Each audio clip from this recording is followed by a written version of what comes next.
Hi guys, good morning Metro Davao. Karon ang akong putahe karon is adobong pusit. Kana bitong nokos niya. Ang nokos ako na siyang dilibutan ng sabaw ba kana paughon di kayo na siya parang lami kayo wag gyud mahabilin ana guys basta ako magluto. Ang ikaduhang putahe paksiw ang isda nga kanabitang bangos mo may paborito ni ng bangos nga kanang pinauga nga pagpaksiw. Ang ikatulo nga putahe adobong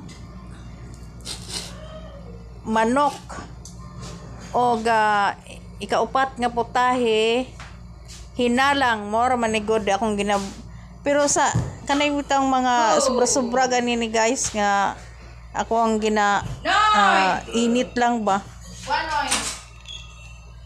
dire na lang akong ginapang explain nga mga trabaho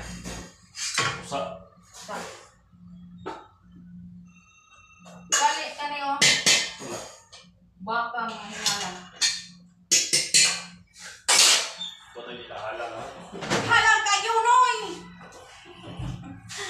guys dire na naman taman akong ginapang explain na mga trabaho. Don't forget to subscribe my YouTube channel. I believe kayo pa more. Pindutan lang to ninyo ang notification bell, like, share. Pero di ko gusto nga please ayong skip ang ad o sa mga nag-comment na kung mga masakit. Dala ng taman o it's me, Evelyn Kaya for more organic page. Bye bye and God bless.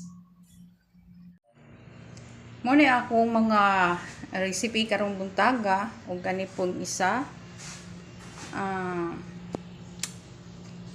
paksiw nga bangus kani isa pusit o kani nga mga pagkaon bihira na po ko nga makakaon anino kay di man ko mahilig og kanang mga